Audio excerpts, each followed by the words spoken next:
Hi, welcome to episode 119 of Pink's Picks Book Racks, commentary from a retired high school English teacher.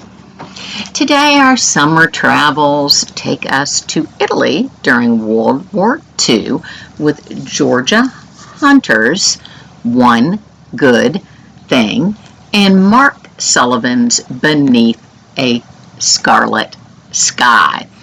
Interestingly, historians have taken to calling Italy the Forgotten Front because it has received scant attention even though 60,000 Allied soldiers died fighting to free Italy and 140,000 Italians died during Nazi occupation. Further, Italy's Jewish community is one of the oldest in Europe, yet its Holocaust history is relatively unknown. Beneath a Scarlet Sky is a novel of biographical and historical fiction. One Good Thing is imagined but has as many real-life people and places as possible. Both books depict the Italian resistance and the inner workings of the Catholic Underground Railroad. One Good Thing begins with a prologue.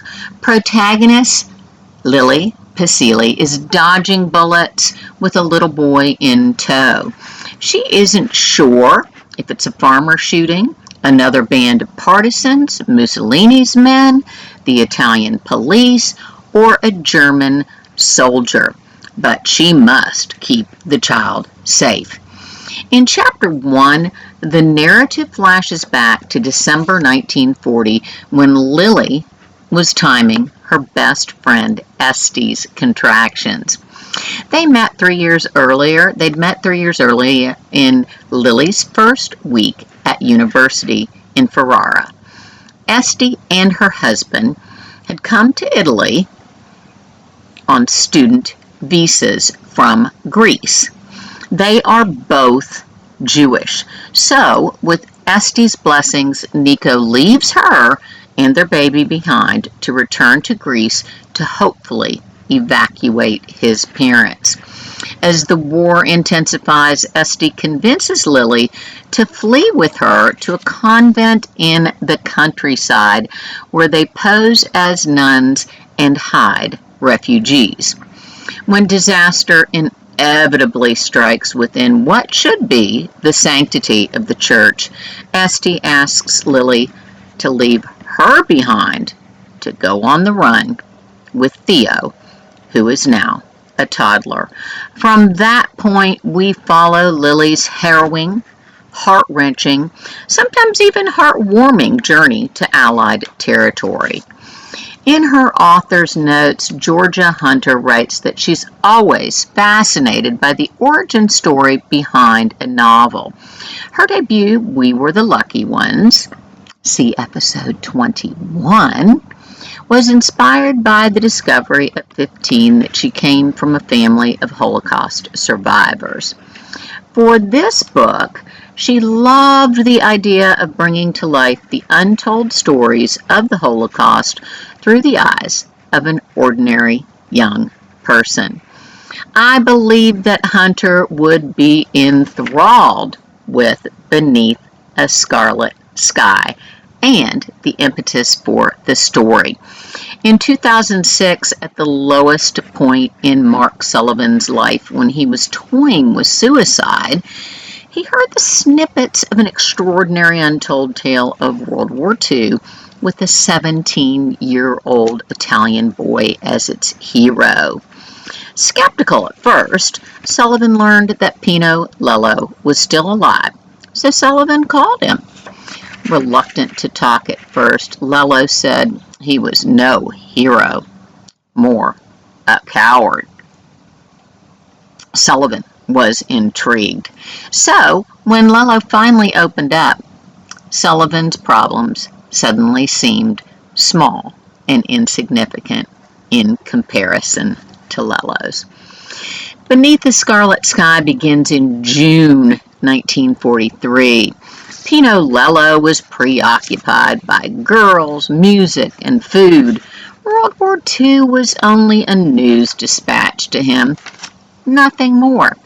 Then, the Allied bombers released an overture of fire and destruction that played down on Milan. After the family's posh property was struck, his father sent Pino to the safety of Casa Alpina, a boys' school in the Alps, under the auspices of Father Ray.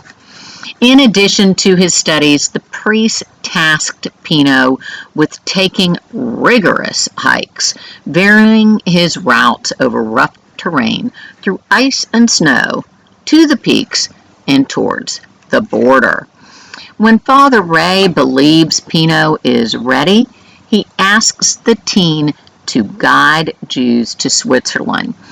After at least a dozen trips, his family urgently calls him back to Milan because the draft office has been looking for him.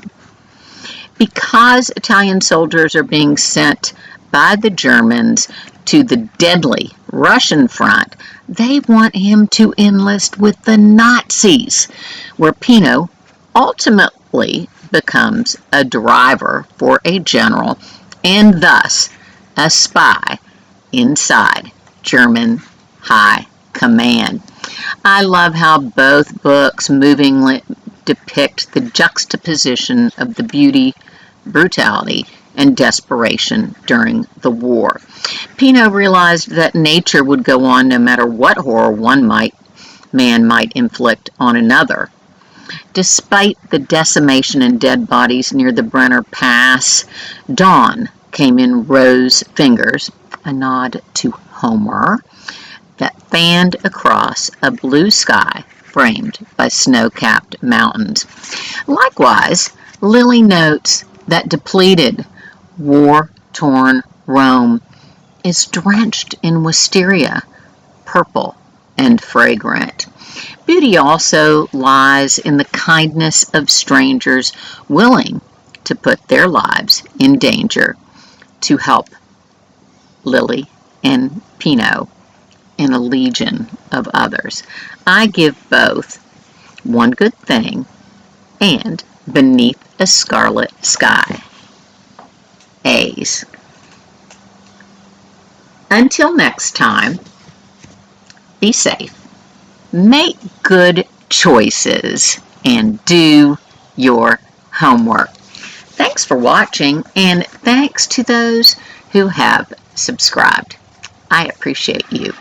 Bye-bye.